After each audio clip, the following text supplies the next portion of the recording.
Our lives are laid out on a road of bumps, turns, struggles, and more. How do we respond? How do we endure adversity for learning and growth?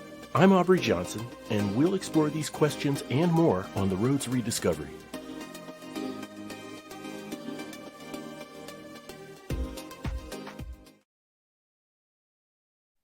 Hello, everyone, and welcome to another episode of the Road to Rediscovery. I'm your host, Aubrey Johnson. The Road to Rediscovery is about reflecting on life lessons to learn and grow from them, and of course, pay it forward and uplift others who are struggling through dark times. Now, as you know, you can hear this show anywhere you get your podcasts. If you happen to listen on Apple Podcasts, we invite you to leave a rate and review. Otherwise, we still would love your feedback by shooting us an email at roadtorediscoverypodcast@gmail.com. That's roadtorediscoverypodcast@gmail.com, and we'll give you a shout out in a future episode. And as always, we are truly, truly grateful for your listenership. All right, my special guest is a certified mind and body coach who specializes in relationships, sensuality, healing, trauma, and body shame.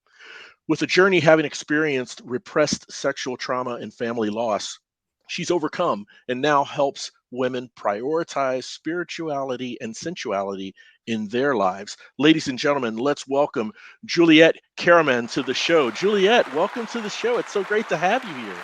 Aubrey, thank you so much for having me. Oh, no, thank you. We are truly honored. If we can start by just for the benefit of the listeners, Juliette, giving us a glimpse into the struggles you've encountered early in your journey and the inspiration that kind of sparked the great work that you're doing today. I know that's oh my goodness. Do you have time? No. Yeah, it's a loaded question, right? Yeah. It's interesting, right? Because a lot of us who become coaches, mentors, therapists, teachers have hit kind of like rock bottom, right? Right. Have had some instances where, it's been tough. It's been a bit of a roller coaster. Mhm. Also in my life.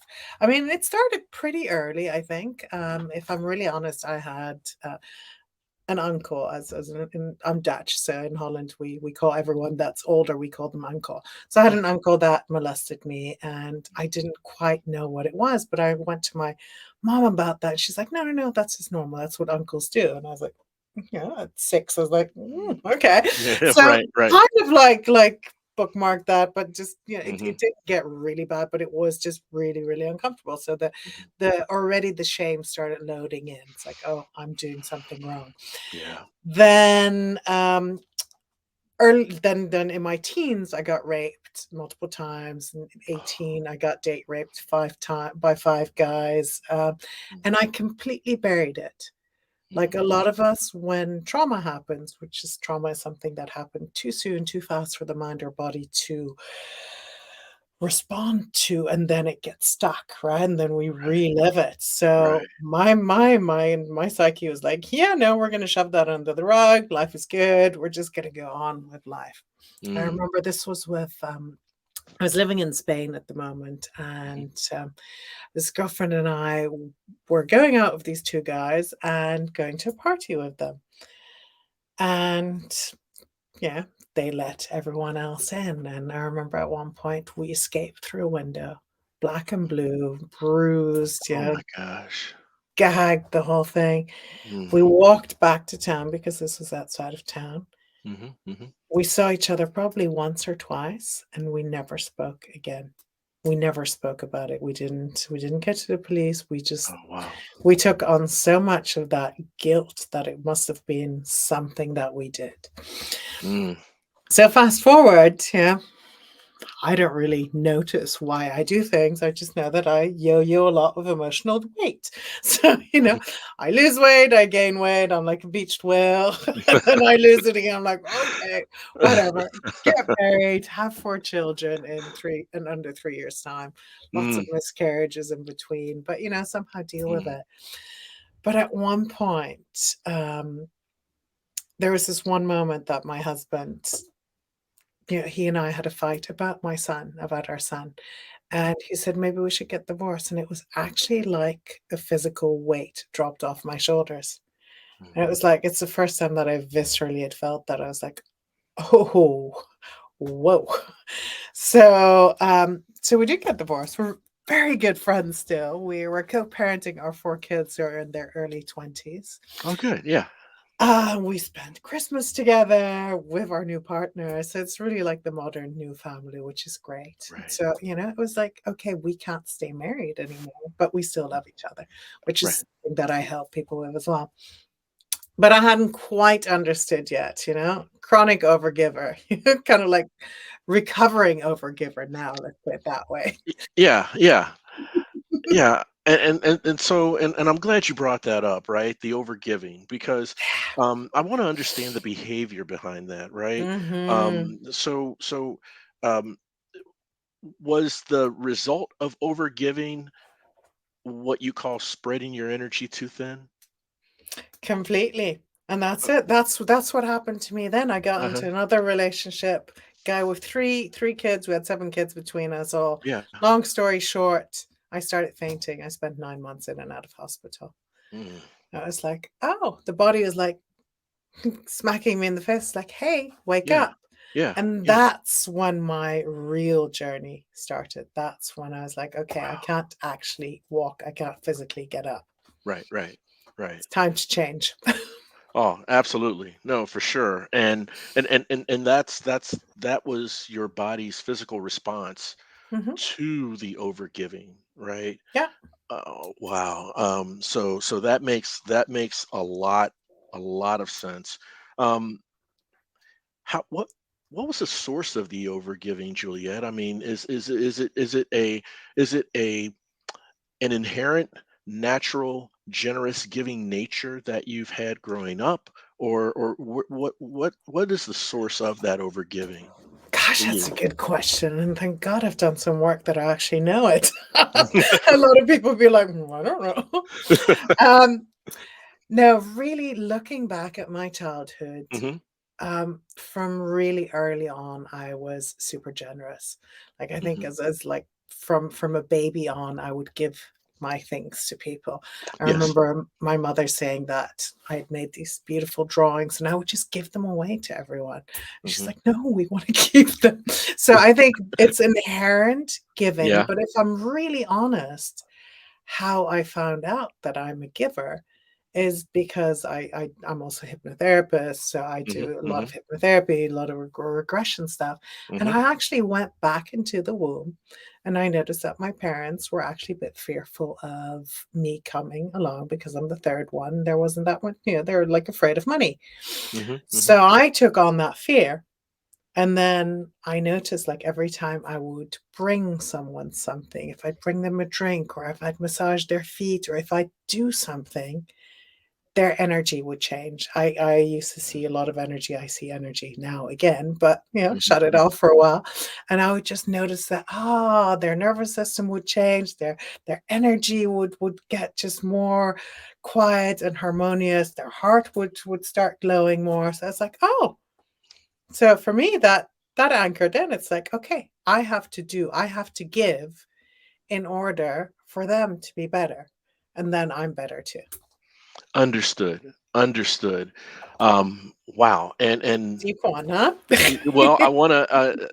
I'm fascinated at what you mentioned earlier about going that far deep into the womb, Mm, right? I mhm. mean, that's like a mental time travel, into the womb, Yeah. and that's that. It doesn't get any. It doesn't get any more earlier than that, when it comes to trying to figure out the source of where your nature comes from, right? Such as generosity and the ability to give and want to give.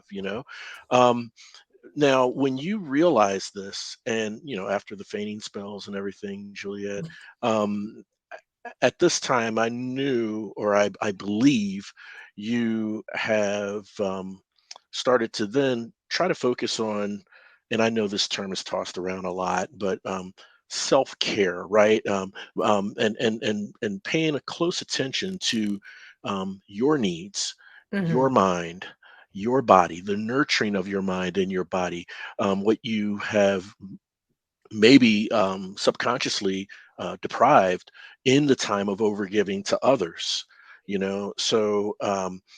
My question to you is, um, in that time of making that shift from overgiving to now self-caring and focusing on your needs, um, was there some degree of setting boundaries that you had to do? And if so, can you kind of unpack that for us? Oh my god, having 4 kids. They were like, "Mommy, you're so selfish. What are you Yeah, doing?" All of a sudden, I didn't have time, or of course, I had time for them, yeah, but all of a yeah. sudden, I started doing things for myself. I Hmm. started studying more. I started, Hmm. not being available every 3 seconds. If they'd say Right. jump, how high would I jump? It just Yeah. I wasn't available for that. And I remember one of my sons actually found that really tough. He said, "Mom," and for the longest time he had bit of problems with that. He's like, "Mommy, Yeah. you've Yeah. become so selfish." And I Hmm. was just saying to him, it's like, "Baby, it's like I understand how it comes across that because I did everything for you and I would always be there for you. Yeah. And but mommy spent like 9 months in and out of hospital. You saw that I couldn't do a darn thing, right? I couldn't even Yeah. walk. It's Yeah. like I'm just trying to get to feed myself again, to really Hmm. understand what's happening in my mind, in my psyche, in my body, and the whole spirituality bit was starting to come alive. So really learning how to feel. And that, of Hmm. course, is my brand now. Feel fully you. Really, how do we learn how to feel? Because over the years of feeling not great about ourselves, body shame, being sexually assaulted, Right. uh, Right. other impulses from society that have just loaded in, that we start feeling Hmm. less than and Hmm. just not so good, that we kind of like. I remember starting. I used to watch Netflix all the time, or it wasn't Yeah. even Netflix at that point, but whatever. I Right. used Right. to watch Yeah. a lot Yeah. of TV. Yeah. Watched a lot of TV, and then it became Hmm. like scrolling. At one point, I drank too much. I had a short temper with the kids. Hmm. Hmm. Just like it's like always had to do something because I was just so uncomfortable with being. No, that makes sense. And how easy or how difficult was it for you to make that shift? From the overgiver and spreading your energy to tending to your own needs after so many years of naturally being that overgiver to make that shift. Did you have I don't know, subconscious urges to overgive while going through the journey of tending to your own needs? Oh my God, I remember I was in a workshop Mhm. and these people were just like, "No, we're going to put you at effect." And I'm like, "What does that mean, at effect?" She's like, "Do you see Mhm. that big armchair over there? We're going to get you a footstool and you're going to sit there." I'm like, "What do you mean?" It's like, "When you want anything, you're gonna ask for it." I'm like, "What do you mean? I can just go and get it myself." It's like, Uh, "No, we're gonna teach you how to ask for things." Because that was the mm, thing, right? I was, like, so yeah, used to doing so many things and having massive, jobs and helping other people, that it was just like I was a doer, and it was like, right. "Oh, I'm gonna Uh-huh. learn how to receive." And it's actually one of the favorite things that I take my clients through now. I'm like, Yeah. "No, you learn how to receive too, darling."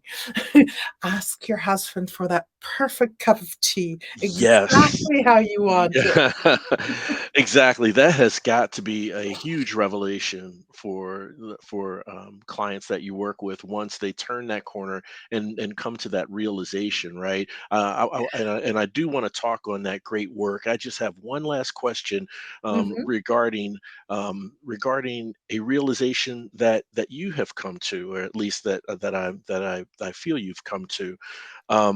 Well, two things actually. For one, you mentioned it in this conversation, and I think I've seen it in some of your writings where I feel how equally and how fascinating it is um, when hitting rock bottom, the potential, and that is when, or it can be when, the beginning of your recovery and transformation starts, right? So It's really beautiful. fascinating. It, And it, it's actually beautiful to watch, right? Because mhm, people are like, "Okay, we can't go any further down." And it could right. be, getting kicked out of your house, or Yeah. not having your car to live in, or Yeah. losing a marriage or losing a loved one, whatever Mhm. it is, Mhm. you've gotten to the point where you're like, I cannot go on this way anymore. Something has to change. Juliet, what was your frame of mind, or what was your level of self-awareness at that time you hit rock bottom? Because I would feel you have a pretty high sense of self-awareness to know at that time you are in the deepest of pain, but at the same time, there's some degree of encouragement knowing that this is the beginning of my recovery. I remember I fainted on my half landing and I fell against this beautiful antique blue, whatever, Delft vase or Chinese vase, and I Hmm. cut my wrist. Hmm. And I remember, coming to in a pool of blood, smelling that metallic smell of blood, and I was Yeah, like, yeah. "Oh my God, this is it. Hmm. Am I dying?" Oh, Yeah, wow. and it was just like, "No, I've got 4 children. I want to be here for them." And Yes. that was the moment. I'm just like, "What are you doing? Mhm, mhm. What are you doing? Why are you trying to super manage other people's lives? Right. Manage your own frigging life." Mhm, mhm. Nope, 100%, 100%. And I wanna thank you also for sharing that moment, right? Because that's very vivid, it's very graphic, and in my mind, it paints a picture in the mind's eye of the listeners of what Mhm. you were actually going through at that time. The level of depth in just illustrating that rock bottom for you. So thank you for sharing that, Juliet. Of course. Um, there was something you said I read on your website I found quite profound, and I would love it if you can kind of unpack this as far as what it means to you for the listeners. Share some insight regarding this that I read from you. Okay, um, you've said that grief gifted me the acceptance of the perfection of my journey. Could you explain that? Yeah, so I've had my sister died 5 years ago, and Hmm. really quick. Hmm. I was leading this conscious sexuality program in the UK, and then she Yeah. got ill and she died within no time. My father a year later, and then my mother committed um, conscious death 6 months Hmm. later. So it's been, and since then I've actually helped a lot of people pass over. So I've become a death doula Yeah. by allowing grief, by allowing to feel every single little nuance of grief. So Hmm. that means smiling, having a great time at one point because you're going on with life, right? And Yeah. you're Yeah. remembering all the good things. And Hmm. then all of a sudden being crippled and actually bending over with pain in my body, snot and tears crying, and allowing everyone else to see that Hmm. has been really my most biggest teacher. And where Mm. everyone that I know has said, "Oh my God, you're the way that you have been so vocal about it." We don't often see people grieving. We'll see them, toughen it up and they say, Yeah. "Yeah, it's tough." And people also say like, "Oh, time will heal all wounds." And but you still have your children. And I mean, So it's like, cliche. can you Yeah. please not say stuff like Yes. this? Yes. Can you Exactly. just shut up, don't say anything, and Right. just you can tell them my heart is with you, "Hey, I'm Yeah. I'm I'm feeling your pain. I don't know what it's like. I'm feeling your Yeah. pain, Yeah. and all I just wanna send you some love." Yeah, Yeah. if you say that to someone when they're grieving, that is Mhm. so heartfelt, and you're like, "Oh my God, that feels great." Yeah. But Yeah. yeah, it definitely became my biggest teacher, and it's Mhm. been my biggest teacher in teaching people how That's to feel beautiful. every nuance. Yes. Yes. That's beautiful. So in short, uh, grief must be processed, right? Yeah, grief Yeah. must be processed, and a lot of people don't want to process, right? Right. And it's like, Right. it's uncomfortable. Yeah. Feeling feelings is uncomfortable. Feeling body Yeah. sensations is Yeah. sensationful. It might not be comfortable. Right. Like, Yeah. you recognize that you have so many sensations going on in your body, you have so many emotions, and it's like, "Whoo, this is a roller coaster. Can I hold this?" It is a roller coaster, right? And uh, it sounds like in the work that you're doing, Juliet, that you help. You're riding in the front car of the roller coaster, Oh, yeah. helping your clients guide through those ups and downs, those peaks and valleys, the ebbs and flows of pleasure and pain. Mhm. And so now I'd love to get to the great work that you're doing in helping others realize and feel this of themselves, right? And it helps them become better partners to their partner in connecting with Completely. them, it sounds like. So can you give us an example with some of your clients of the current situation that they're going through at the time they meet you? I'm sure it varies and runs the spectrum, but just a couple examples. It varies a lot because it used to Hmm. be women that I only deal with, then it became couples, then all of a sudden it's men. Now it's like coaches and therapists that I actually go to. So it's Yeah, quite yeah. diverse. But what it used to be a lot of women that are struggling either with Hmm. being visible, with being heard, Hmm. with their marriage, with Hmm. their Hmm. relationship, with their weight, the way that they look, the Hmm. way that they interact with people, and often don't even know what they want. Oh, wow. Right? That's thought provoking. That is hmm. That is really interesting, and I'm sorry for the pause here because I was thinking and wondering, if your clients ever came to you saying, "Here is the outcome I want. Here is my end game," and then in your work with them, you realize or discover that what they're really looking for is over here and Oh, not here. but You know? that's what it's always like, right? It's like, "Oh, Yeah, I wanna fix him." yeah, Like, yeah. right. Like, the first call would be like, "Can't fix him, what we can fix. We Right. can't fix her or can't fix it or can't fix your children, can't Hmm. what we Hmm. can fix and what we can actually look at and what we can put the torch on is Hmm. how you respond. What is your instead of your reaction and where you just go Yes. straight into a reaction and tighten and get angry and Yeah. how can you respond? How because that's the only thing that you can do. You might not like the way that he doesn't take out the rubbish, doesn't take out the trash, Yes, yes. snores, that he never touches you, he doesn't take you out for dinner, all these things, right? Mhm, It's like, mhm. but what about actually asking what you do want? It's like, "Well, I Yes, don't know what I want. I know what yes. I don't want." It's like, Right. "Oh, good. So let's change those negatives into positives." So Mhm. very often what I start with my couples is I take sex off the table completely Okay. for the first few weeks. And Yeah. I and oftentimes I will get people that haven't had sex in 23 years or so. They like each other, they love each other, but Yeah. there's no intimacy there anymore. They Mhm. just talk about the kids or the house or whatever expenses are going on. So I just say, okay, sex off the table completely. And what we're going to do now is we're going to make a little list. 10 things that you loved about your spouse when you were or your partner when you first went out together. Yeah. And the thing is, our brain can't stay in 2 states at the same time. You can't be negative and think about positives at the same time Right. because that Right. kinda neutralizes each other, right? Yeah. That's what we do. We neutralize the charge. This is Mhm. what I teach in lots of different ways, but this is a really easy way.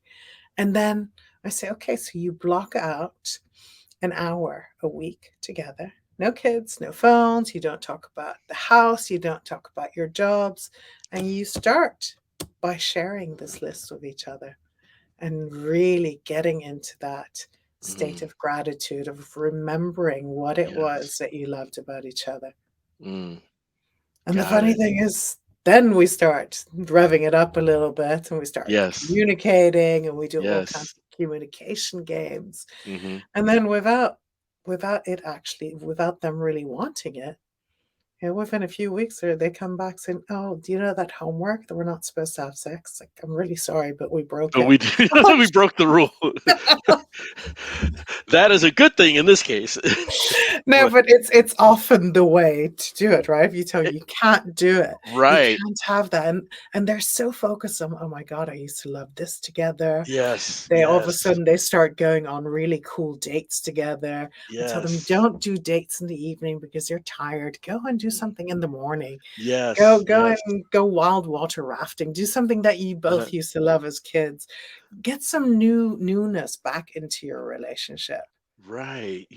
And that's the beauty of it, right? I mean, you started out by having them reminisce in how things used to be and things that they Mhm. used to do, places they used to go, and then you bring in the element of trying something new.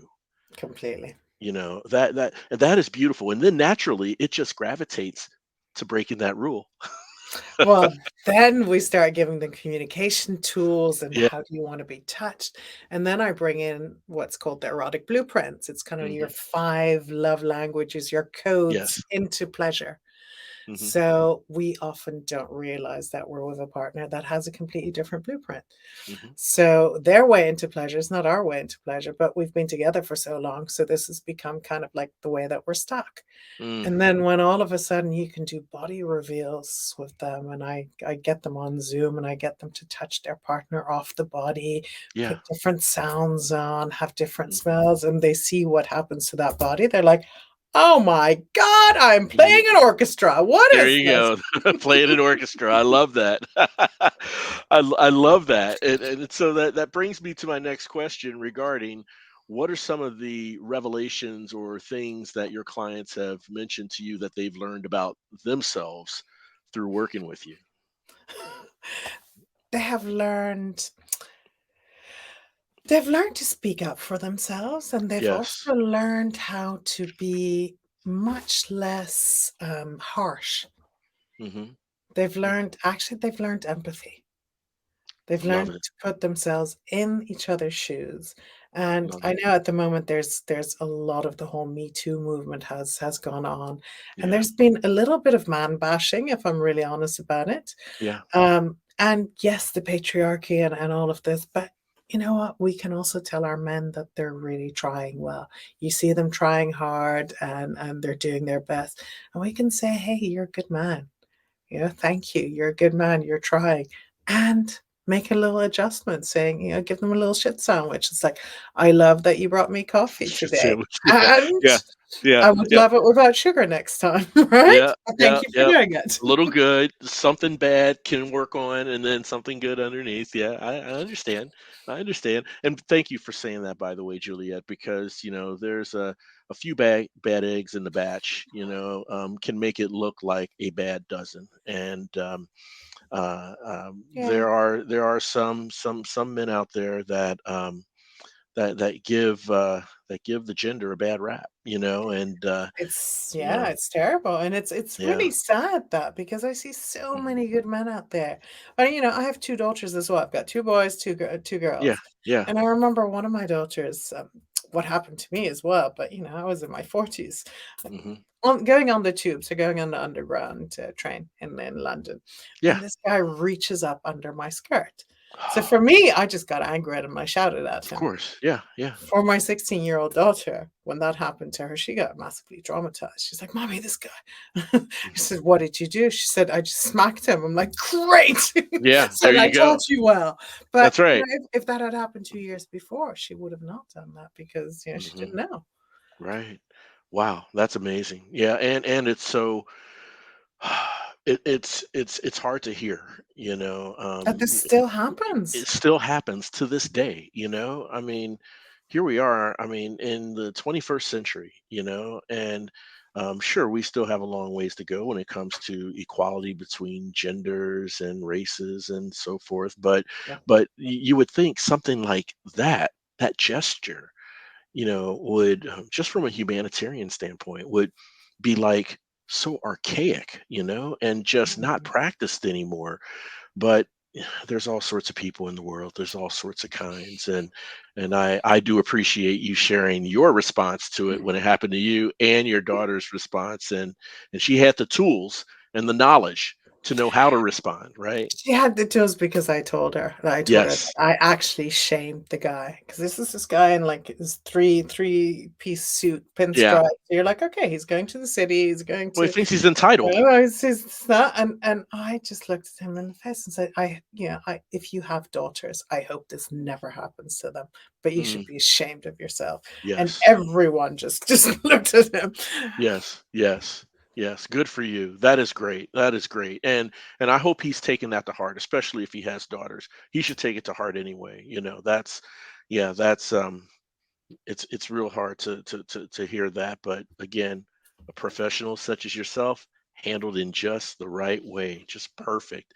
So there's many different aspects of our lives, and it sounds like the work that you're doing in helping individuals and couples, um, um, in the areas of focus that you work with them on also has a positive impact on those other aspects of their lives. Would that be accurate? Completely. I think when you, or I know, when you start working on one part of your life, it kind of Hmm. transfers to everything. Yes. And the funny thing is, like, some of the couples might have started working with me as a couple, Hmm. and they all of a sudden like the work that I'm doing with them, so they want to become coaches or therapists, and now they're in my masterminds, Yes. and it's Yes. just really interesting where it just they're like, "Oh, we wanna also help people," and Yeah. or, "This is helping my kids," Hmm. and you just kinda see it's like, "Oh, I wanna become more visible." Like, I've Yeah. just started my own podcast, and all of a sudden it's gone to the top 5%. I'm like, Oh, "What's happened?" wonderful. It's like, this Wonderful. is in Yeah. 2 months. But, of course, this is also at the time that I'm launching my mastermind, the Rolling 6-month mastermind, Yeah. Scrumptious Visibility, where we Mhm. actually learn what is holding us back from being visible, from being audible, from sharing our Yes. story? Yes. Because, your podcast, A Road to Rediscovery, sharing your story will help someone else. It is the ripple effect, right? It completely is. Yeah. I And couldn't agree more. And that's it. We all pick up little pieces from someone else's story, and we're like, "Oh, me too. I'm not the only one." Yeah. And it's so important to get this stuff out. So I'm like, I love it when people join me and like, "Yes, can I be in your mastermind when I'm not a coach?" I'm like, "Of course, you're an entrepreneur. You're human. Yeah. Come. We Yeah. all have the same problems. Yeah. Doesn't matter." Yeah. Yep. We're all human and we have the same problems and welcome all, right? So Completely.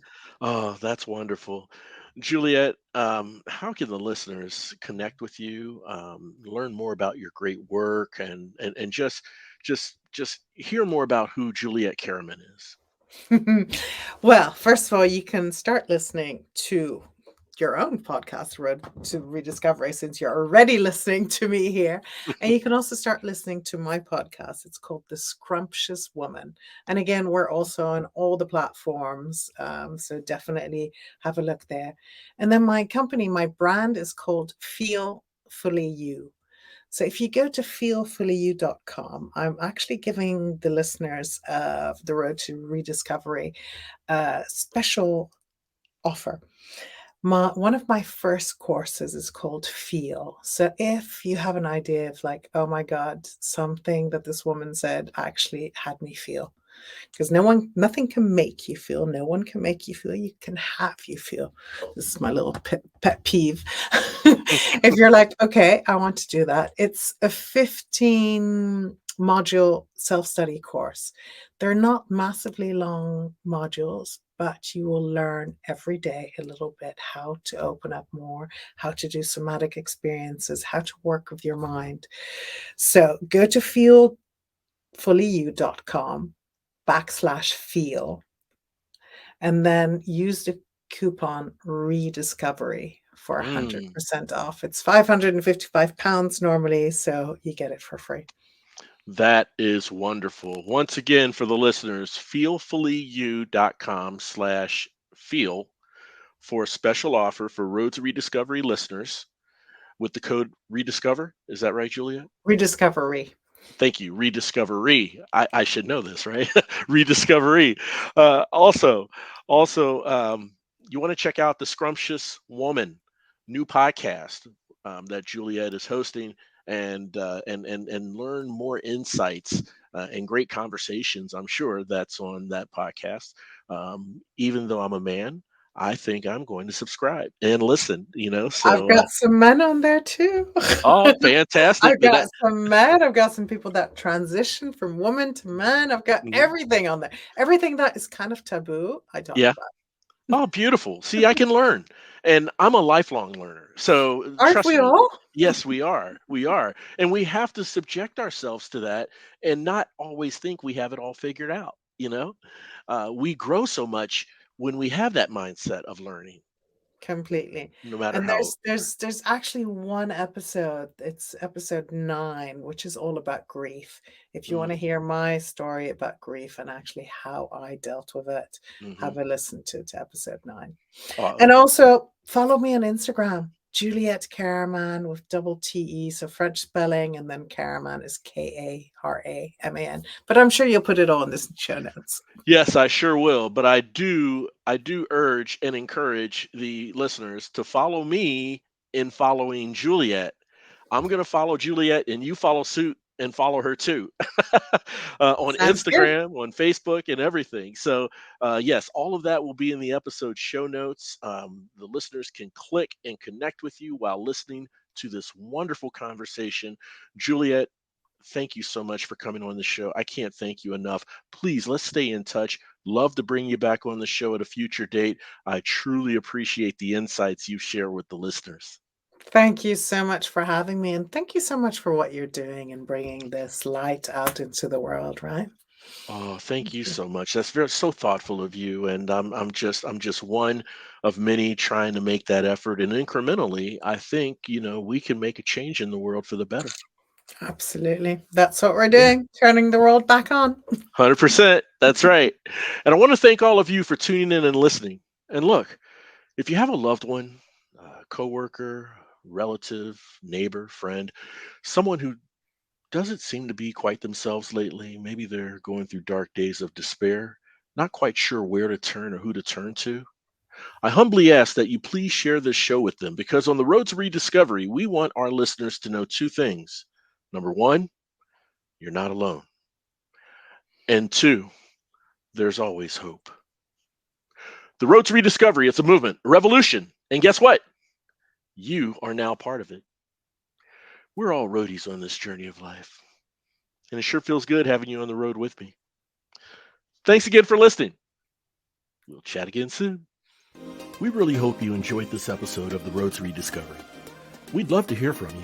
Shoot us an email at roadtorediscoverypodcast@gmail.com and leave us any questions or comments you may have.